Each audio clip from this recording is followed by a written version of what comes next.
რა პროცედურების გავლა მოუწევს თვითმმართველობის არჩევნებში დამოუკიდებელ კანდიდატად დარეგისტრირების მსურველებს, ვინ უნდა წარადგინოს ისინი და რა კრიტერიუმებს უნდა აკმაყოფილებდნენ, რუსუდან აბაშიძე გიამბობთ. საოლქო კომისიებში მოქალაქეთა მაჟორიტარი დეპუტატობის კანდიდატებად დარეგისტრირების პროცესი მიმდინარეობს. ამ ეტაპზე ბათუმისა და რეგიონების საოლქო კომისიებში საინიციატივო ჯგუფებს არეგისტრირებენ.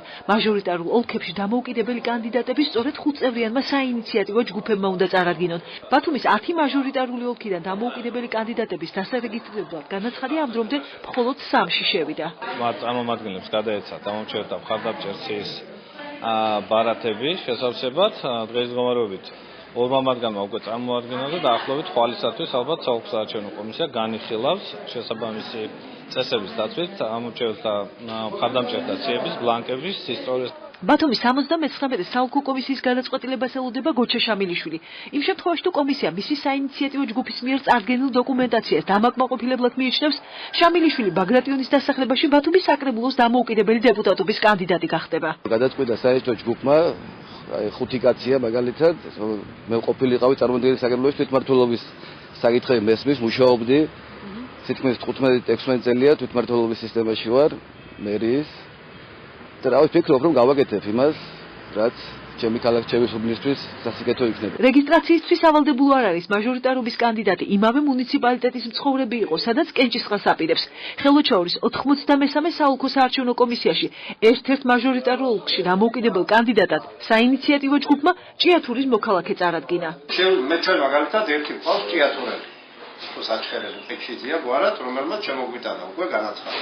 კანდიდატისგან განსხვავებით გადამწყვეტი მნიშვნელობა მხარდამჭერების რეგისტრაციის ადგილს ენიჭება. ისინი იმავე საარჩევნო უბნის მცხოვრებლები უნდა იყვნენ, სადაც კანდიდატი კენჭს ეყრის. წინააღმდეგ შემთხვევაში სიაში დაფიქსირებული მოქალაქე მხარდამჭერად არ ჩაითვლება. გადავდივართ შემოწმებაზე. ანუ შემყავს პირადი ნომერი და შემყავს გვარი. ვეძებ ახლა არის თუ არა ნამდვილად ამ უბნის ამორჩეველი. ვაწევთ ძებნას. ამომიგდო დევაძე უჩა დაბადებული 79-51-ზე აძლევ ხმას. ანუ თუ 51 უბნის არის ეს სია და ესეც 51-ია ვაგრძელებ შეძლებ. ხო. მაგალითად ერთი გუში გავაბათილებ, იმიტომ რომ იყო ბათუმის ამორჩეველი სიაში.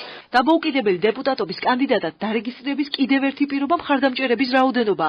ეს ციფრი მაჟორიტარულ ოლქში ამომრჩეველთა რაოდენობის 1%-ს უნდა შეადგენდეს. იმ შემთხვევაში თუ მაჟორიტარულ ოლქში ამომრჩეველთა რიცხვი კანონით დადგენილ ნორმაზე დაბალია, კანდიდატი ვალდებულია დასარეგისტრირებლად ოლქში მინიმუმ 50 მხარდამჭერის სია წარადგინოს. ჩვენთან 1% წარაღწევს დიდი რაოდენობა და მინიმალური ოდენობა არის აღებული 50 და 50 და მასზე მეტი ხელწერა უნდა იყოს. რომ დარეგისტრირდეს კანდიდატი. სარეგისტრაციო დოკუმენტაციაში აღმოჩენილი ხარვეზების გამოსასწორებლად საინიციატივო ჯგუფებს ვადა 29 აპრილამდე აქვთ. მხარდამჭერთა გადამოწმებული სიების წარსადგენად კი დრო 6 აპრილამდე ეძლევათ.